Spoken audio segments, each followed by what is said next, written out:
Bienvenue pour notre exploration du jour.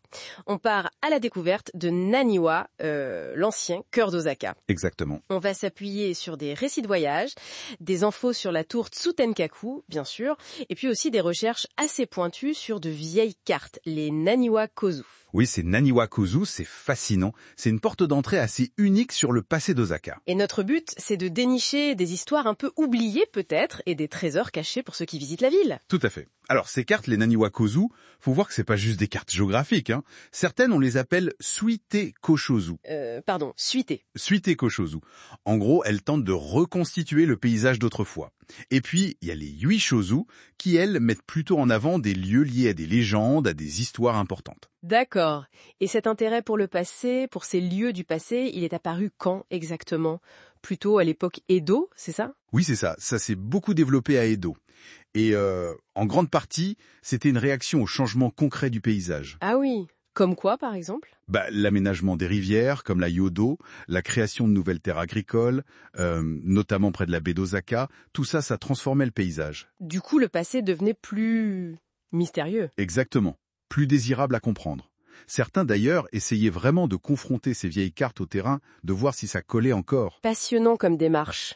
Bon, alors, si on passe de ces cartes, de ces représentations, à quelque chose de bien concret, un symbole d'Osaka qui fait le lien entre histoire et modernité, je pense évidemment à la tour Tsutenkaku. Ah, la Tsutenkaku et son quartier Shinsekai. Oui, c'est une transition parfaite. Ça illustre bien comment Osaka dialogue avec ses différentes époques. L'histoire de Tsutenkaku, c'est un peu une histoire en deux temps, n'est-ce pas ? C'est ça. En deux actes, on pourrait dire. Alors, premier acte, la tour originale. 1912, c'est ça ? Pour l'ouverture de Shinsekai et de son parc d'attractions, Luna Park. Oui, un quartier tout neuf à l'époque. Et la tour, elle avait un design assez audacieux. On dit souvent la tour Eiffel sur l'Arc de Triomphe. C'est un peu ça l'idée. C'est exactement ça. Une base inspirée de l'Arc de Triomphe et puis une structure métallique façon tour Eiffel par-dessus. Assez unique. Et elle se vantait d'être la plus haute d'Orient. C'était vrai ? Alors, les 91 mètres annoncés, c'était un peu optimiste. En vrai, elle faisait 75 mètres.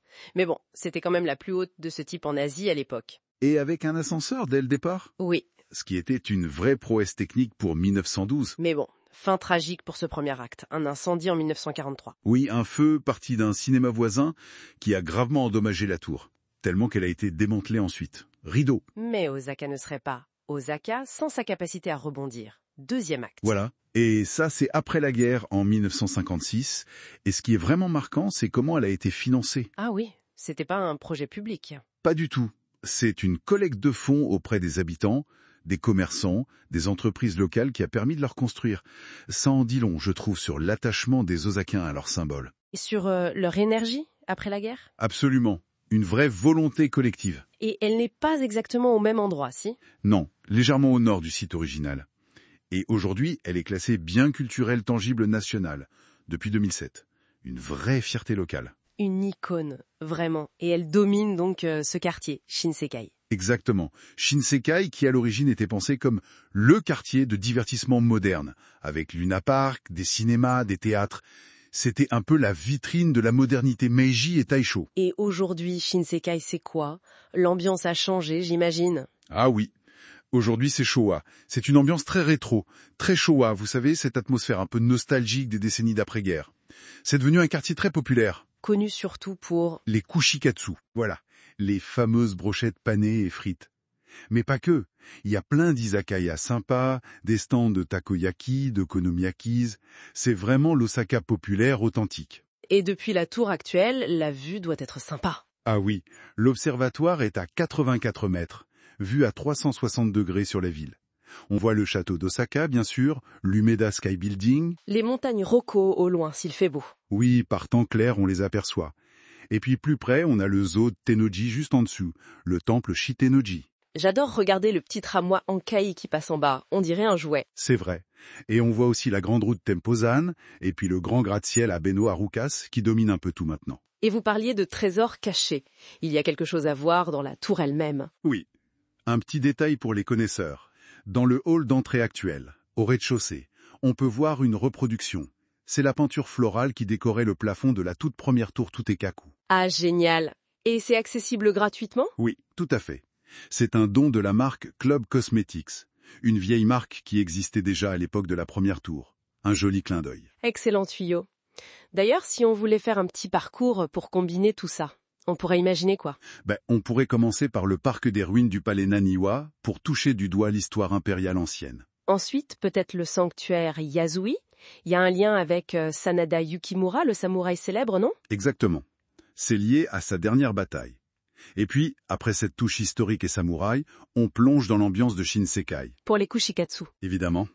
Et finir par la vue depuis Tsutenkaku, peut-être de nuit, c'est pas mal non plus. Ça me semble un excellent programme. Ça permet de voir différentes facettes d'Osaka. Le pouvoir ancien, l'histoire guerrière, et puis cette énergie populaire très commerçante. Oui, ça met bien en contraste ces différentes strates. L'Osaka impérial et puis l'Osaka moderne, populaire. Celui qui s'est vraiment développé à partir de l'ère Meiji. Finalement, Tsutenkaku et Shinsekai, c'est un peu un condensé de tout ça. L'élan de Meiji, les difficultés de la guerre, la reconstruction par les habitants. Et ce mélange actuel d'histoire, de culture populaire et de bonne bouffe. Tout à fait. Et ça amène à réfléchir, non? Sur comment une ville comme Osaka se raconte, comment elle réinterprète ses propres symboles. Oui, c'est une question intéressante. Comment le présent dialogue avec le passé? Cette tour Tsutenkaku, reconstruite par les gens d'ici, se dresse aujourd'hui face à ce paysage ancien qu'on imaginait sur les cartes Naniwa-Kozu. C'est une belle image. Ça montre bien que l'histoire, ce n'est pas figé. C'est quelque chose qui se vit, qui se réinvente constamment, au cœur même de la ville.